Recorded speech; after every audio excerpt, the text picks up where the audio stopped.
Hey, everybody. Welcome back to the Fantasy Football Post. I'm Sid Rosenberg for OpenSports.com and the National Football Post. Week number 13 is here in the National Football League. It's the final week of the regular season in most fantasy leagues. Let's help you get your lineup set to get into the playoffs. Here's my main man, Joe Fortenbaugh, the tremendous fantasy expert at NF Post. As always, good morning, Joe. How are you? Morning, Sid. Thank you, as always, for the excellent introduction.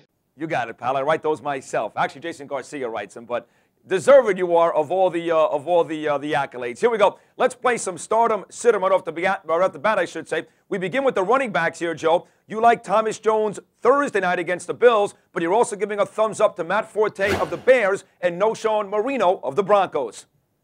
Jones is a no-brainer. He's going against the Buffalo defense that's giving up more fantasy points to opposing running backs than any team in the league. They rank 32nd against the rush. Get Thomas Jones in there. In addition, Matt Forte going up against the St. Louis Rams. He's been a bust this year, but the Rams are giving up the fourth most amount of fantasy points to opposing running backs in the league this season. This is a very good matchup for Forte, one of the few he's had this year. Make sure he's in the lineup. Noshawn Marino of the Denver Broncos, coming off 10 days rest, played on Thanksgiving 2 Thursdays ago against the New York Giants. Had a very productive day, over 80 yards and a touchdown. Look for him to have a nice outing against the Kansas City defense that has been exploited against the run all season long. Agreed. Now, Joe, let's get to the guys you're sitting down. Beanie Wells, Arizona, Jamal Charles, Kansas City. I'm assuming the tough matchups this week are enough to keep both of those guys on the bench. Very tough matchup for Beanie Wells. He's going against the Minnesota run defense that ranks 3rd in the league this year. However, they are number 1 against opposing fantasy running backs, giving up just over 12 fantasy points per week. In addition, he'll be splitting carries with Tim Hightower as usual. Not the best week to have Beanie Wells in the lineup. Jamal Charles going against the Denver defense. Charles could still have a nice day, but this is going to be a tough matchup. Denver coming off that 4-game losing streak, got a big win over New York on Thanksgiving. They've got 10 days of rest. Their defense has fared well against the run this year. Charles is the main weapon in Kansas City, so look for that Mike Nolan defense in Denver to be keying Charles in the run this week.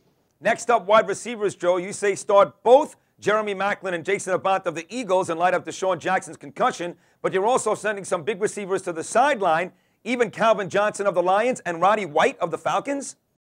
Yep, that's what we're doing this week. Both receivers in Philadelphia. Avant stepped up big last week when Jackson went down. Just under 100 yards receiving, had some big catches down the middle. McNabb likes to target him. Look for him and Maclin to have a very nice day against the 27th ranked pass defense in the league in Atlanta. Atlanta's been exploited all season long against the pass. They're going to struggle again this week against Philly, who loves to throw the ball. Avant and Maclin, very good options, especially in deeper leagues. Roddy White, look at his situation this week. Matt Ryan is out. Redmond looked good last week in relief of him, but it came against Tampa Bay. Tampa Bay's a very poor passing defense. Roddy White just 1 touchdown in his last 4 games. Look for him to struggle against Asante Samuel. Calvin Johnson in Detroit. Tough situation for him, still battling a knee injury. Quarterback Matthew Stafford still battling a shoulder injury. They're heading to Cincinnati to play one of the best pass defenses in the league. Cincinnati ranks 5th in terms of how many points they've given up to opposing fantasy wide receivers this year. Keep Calvin Johnson on your bench. All right, Joe, on to the quarterbacks now. Seattle's Matt Hasselbeck goes head-to-head with Alex Smith of the 49ers, and you're saying start them both? They both look good. As long as the weather holds up in Seattle, this is a very good matchup for both quarterbacks. Hasselbeck tends to play a lot better at home at Quest Field. Alex Smith's had a bunch of 200-yard, 2-touchdown games since he's taken over as a starter for Sean Hill. Both pass defenses rank in the bottom 8 in the league this year. Both teams should have some success moving the ball through the air. I like both quarterbacks, especially in deeper leagues. All right, now on the flip side, you say you want to bench Eli Manning of the Giants versus Dallas and Joe Flacco of Baltimore against the Green Bay Packers. Eli's in a tough situation. Tough Dallas defense coming to town this week, only giving up 16.5 total points per game. Throw in Eli's foot injury, which continues to get worse, and the fact that, and Sid, you know this, you're from New York, the winds are starting to pick up at the Meadowlands this year. Eli tends to struggle with that at times in December. Not the best of matchups for him. Joe Flacco coming off a very physical game against the Pittsburgh Steelers. Teams that played Pittsburgh the week before, whether they win or lose, tend to struggle a little bit the next week because of how physical the Pittsburgh game is. Flacco and the Ravens head to Green Bay to take on the 6th best pass defense in the league. I know Campbell and Harris are out, but Flacco has struggled at times. Mason's pretty much his best receiver. Woodson's there. He's going to be playing shutdown corner. Flacco, keep him on the bench. Agreed. That Packer defense has really stepped it up, even with the injuries you just mentioned here the last couple of weeks. As always, Joe, not a good job, a spectacular job. Thank you so much. We'll see you again next Tuesday for more fantasy coverage right here on the Fantasy Football Post. Enjoy the weekend. Enjoy the football. See you next week.